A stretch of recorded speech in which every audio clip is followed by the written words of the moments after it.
Hello, I am Mikkel Mainz. And I'm Kenneth Ladekjer. Now we're doing a director's commentary on Tales of Alethrion, the first hero. Yes, we did it for the reward, and now we're going to do it again. Yeah.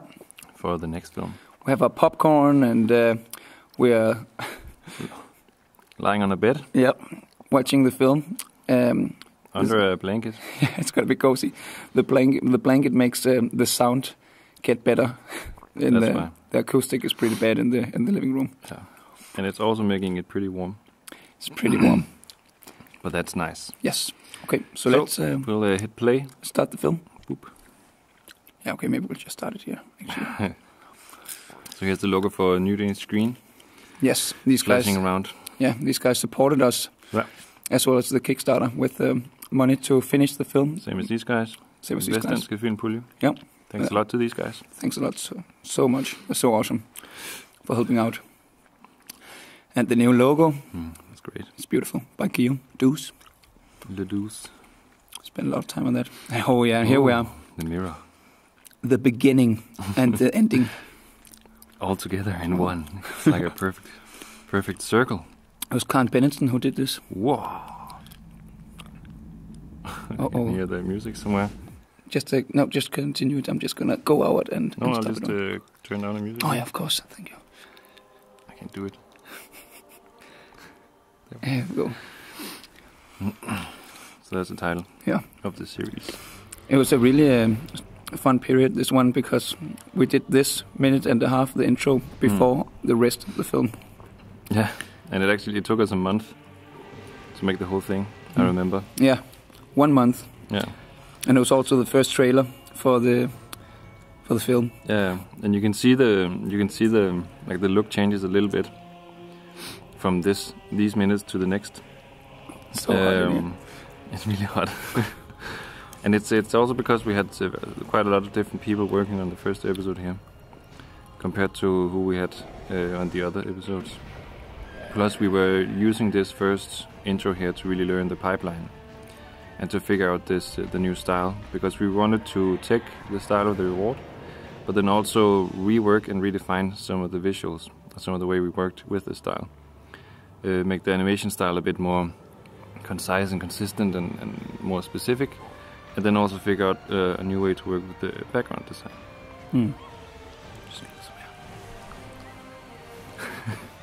It's a little bit. You can't handle it. Exactly. And here we have Alethrion, the X on his face, the moustache and the eyebrows. Great design by you, Kenneth. Thanks. It's really cool. Thank you. And this is a really cool background. Yeah. By Simon Lee. Yeah. And Adrian Walt did the compositing on it. And it was actually a really tricky shot. It was some of these market shots were one of the first shots we used to test the style. And the pain was having a hard time breathing. Yeah. Let's get some air. But the pain was sort of was a test for a high quality shot.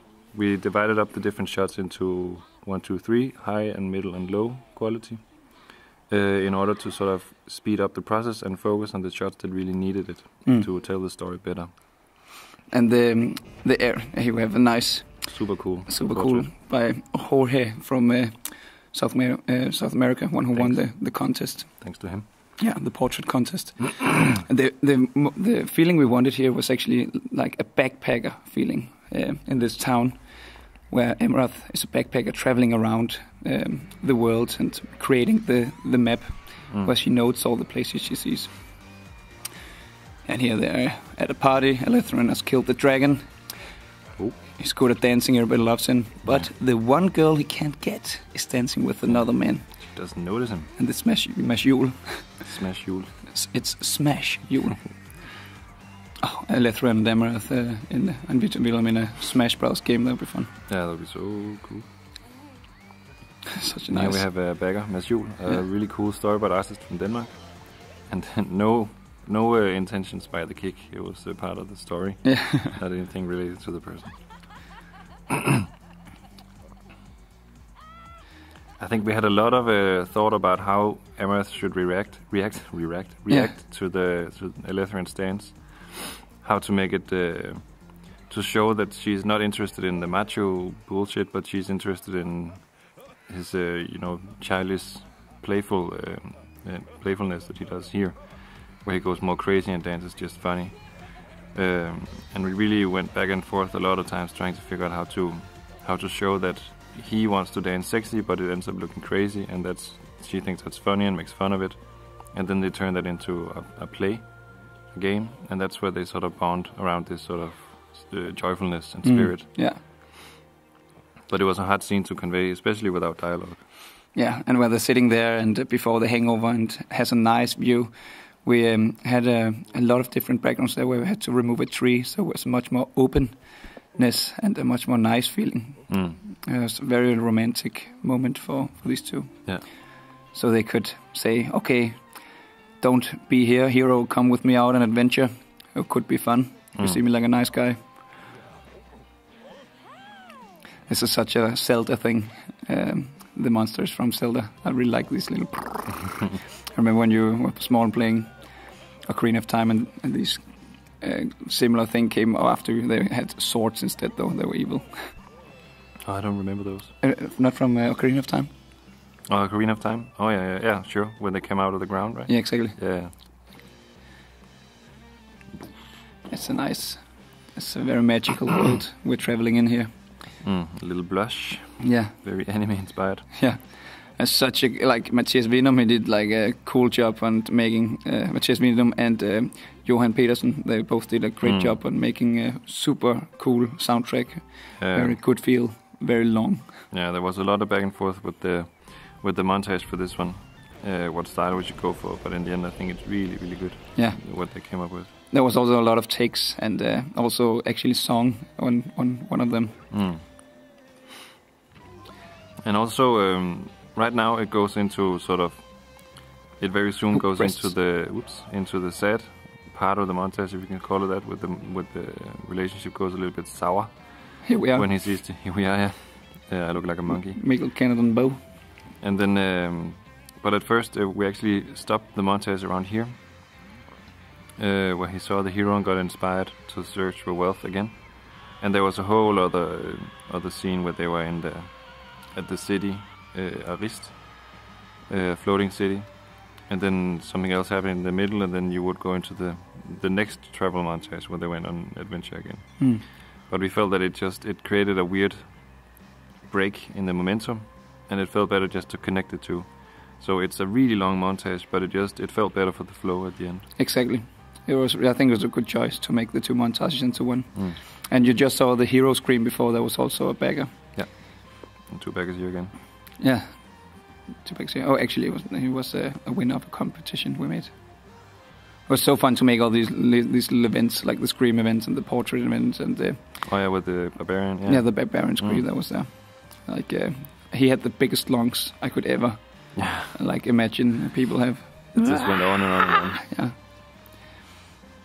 Okay, here it goes really bad. Right.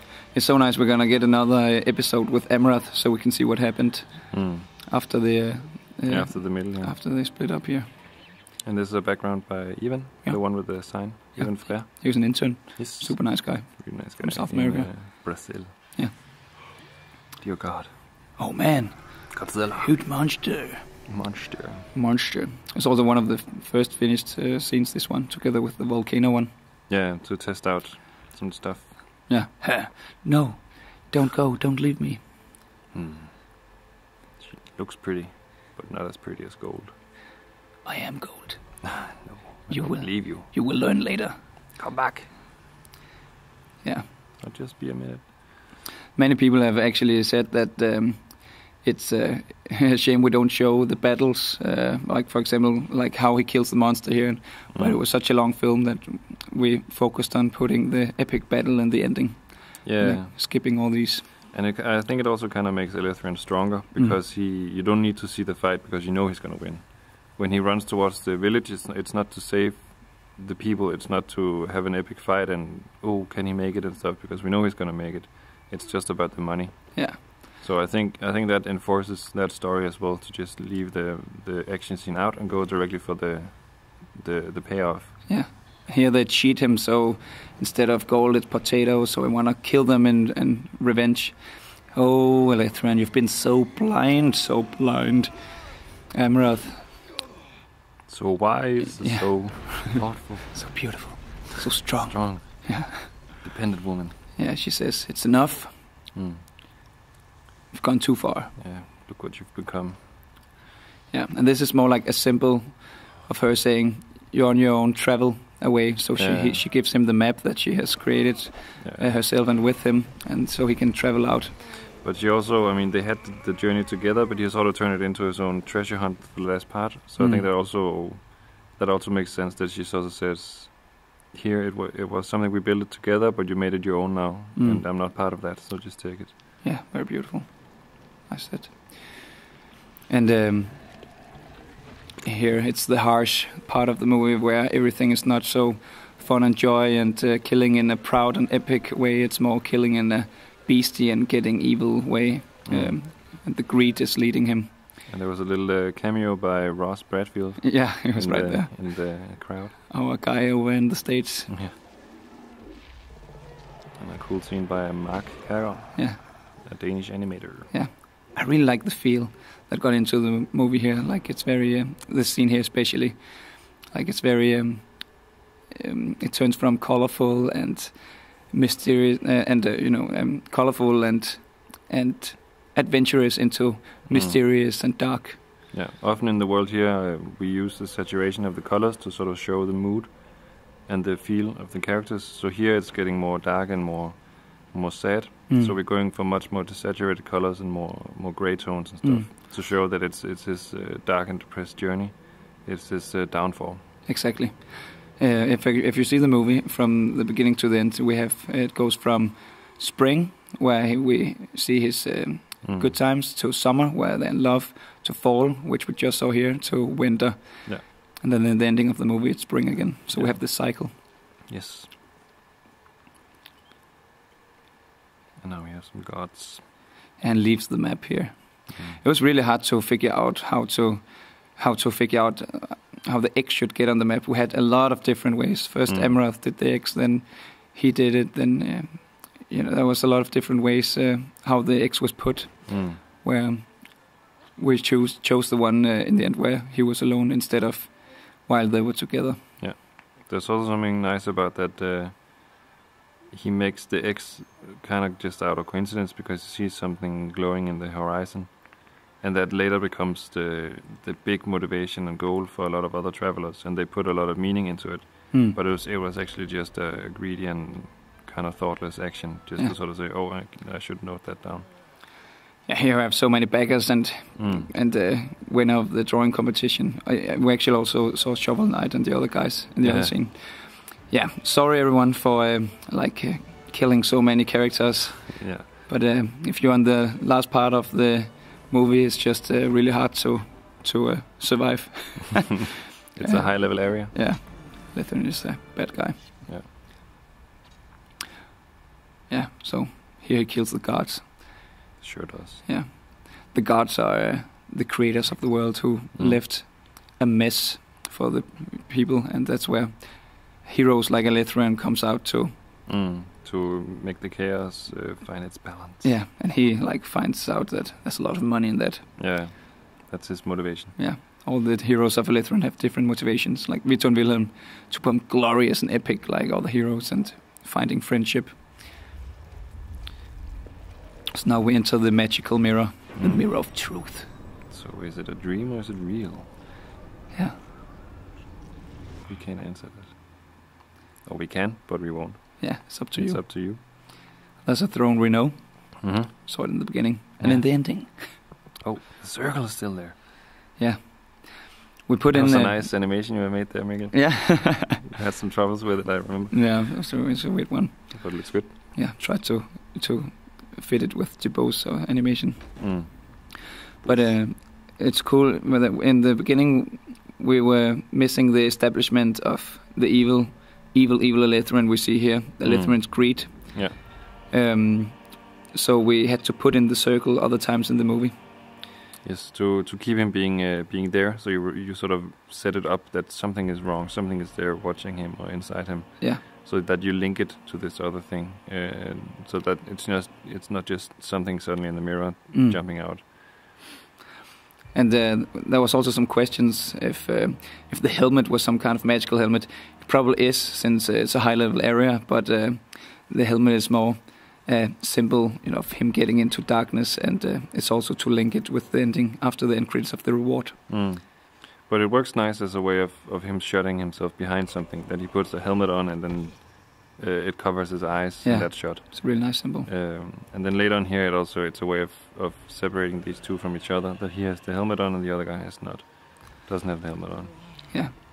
So here the greed destroys the last memory of Amerath, and he simply just doesn't accept it.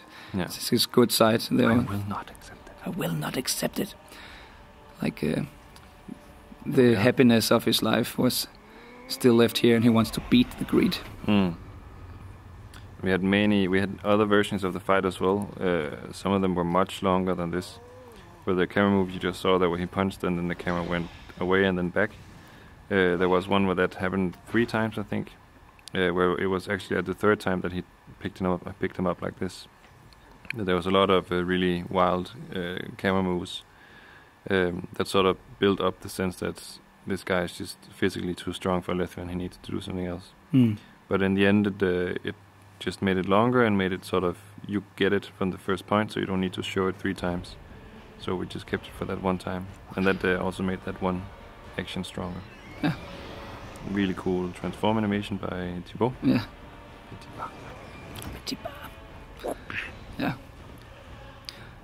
Oh, some really nice storyboards you also did for this, I think. Thank you. It was fun. Yeah. It's always fun to, but I always make my fight scenes too long in the beginning because I just have a lot of fun. And then I forget that it might be a little bit too much for the budget. I actually remember the first time I saw you, like the first storyboard for the fight scene in the reward, where super violent. Super violent, where like he gets the fingers stabbed off and everything. Like even before the one we saw now, I was also like I always look forward to see like, okay, what's this gonna be with the fight scene this time? Yeah, it was fun. I mean, at first we wanted to go really epic with it, but it's hard in the setting because it's just a big square room. And it's more about the story than just doing epic fight scenes at this point. Yeah. So then you sort of, by doing it, you also learn a little bit more about what the scene actually needs, because you can see what works and what doesn't. Yeah. Yeah. Remembers Amerath, yeah. The good times. Yeah. Like being through so much story development with this, sitting in the summer house and coming up with all this. Like in the beginning, it's so nice to just have the idea of like he has to remember Amerath. Actually, the very, very first take we did, you might be able to see it here on the YouTube channel. Amerath came and already found him dead. We actually had like a penis in the box joke. Yeah, I thought that was the one you were going to mention. You knew it. Yeah. I could hear the little sneeze. Yeah. And we've had so many takes on the story. Yeah. There are a lot of story panels laying around. Yes, and the most of this film we worked from a very rough script, and then we went as soon as we could to the visual, drawing mood boards and then going to storyboarding. That was the way we tried to work this time. Yeah. I think for the next film we're probably going to work a bit more on the manuscript first, because it saves more time. It's quicker to write. He opens the door and battles the dragon rather than drawing it. Yeah. So we're probably going to do that next time. But it's a really interesting way of working, because you see a lot of things and you sort of sculpt the film visually, and that makes it very organic. But takes a lot of time. These backgrounds, there are so many beautiful backgrounds. We have created this way of making the next ones in a way. Like the idea, at least, is to have a background shop, so we have a lot of elements to put together. Yeah. That's going to be really interesting to work with. I think it's going to be so cool. Simon is so good at making these things. Hello. That's Jonas from the first reward. He did this one for us. Yeah. He also did the first portrait of the hero. It's the same guy, Brun, from the reward as well. Yeah, exactly. It's just years before he meets Vito and Wilhelm, where he finds the map. Yeah. Just need some tan. Trash map is alive. Yeah. Yeah, and also the Speedos were a competition where Bagger won. Yeah. And that's the X. The X on the map. Could it be? Yes. I'm going treasure hunting. Yeah. I'm gonna go on an adventure. Yeah. Yeah. So here we have the end titles. Yeah. How did you think it went? With the film? Hmm? I think it was a long journey. It's twice as long as the old film we made. The original one. The original one, and that was a challenge. But I think it was really interesting as well.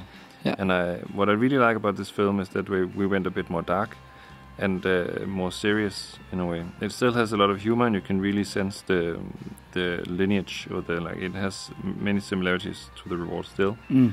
But I really like that we explored different areas in the universe as well, and that we like the first part of the film is much more fun and playful, and then the second part is getting a bit more dark and moody and more slow until the big fight scene at the end. So I thought it was really interesting that we tried out some new stuff with this, and still kept the fantasy land we love. Yeah, exactly. This weird land where we mix our own personal lives with fantasy and science fiction. Mm. I also think during this film it was the more time that passed, the more you thought about the backers of the Kickstarter. Mm. So it was that was a bit like a race of finishing the movie, but also making it as good as possible. We really didn't want to disappoint with this film. Yeah, exactly. It's really so here we have all the guys. Huge thanks to all the Kickstarter guys as well. Once again. But what are you saying? Sorry. That it's a funny sort of struggle between that you are very privileged and blessed with all the money to make a film just from your wishes, but you really don't want to disappoint people, and you want to do the best film for people because you feel a lot of responsibility from when you get the money from Kickstarter, and you can feel that people believe in you. It's a huge morale boost and motivation, but it can also be, as you said, you feel like you're sort of racing the clock, and I need to finish it, but I also need to make it really good, and back and forth, and sometimes you get like a bad conscience because you feel like maybe we're not producing enough for you guys to see and stuff like that. So that's something that we need to learn to work with as well. And I think we learned a lot. Yeah, definitely. And we're gonna bring our experiences into the next two films. Yeah. That we're gonna make now. Yeah, it's gonna be so fun. We're gonna direct an episode each. Yeah. Both these films has been directed by both of us, and now we're gonna, of course, make the stories together and make the universe which is created by us, and then try to direct an episode each. I think it's gonna be really fun. Yeah, it's gonna be super fun. Yeah.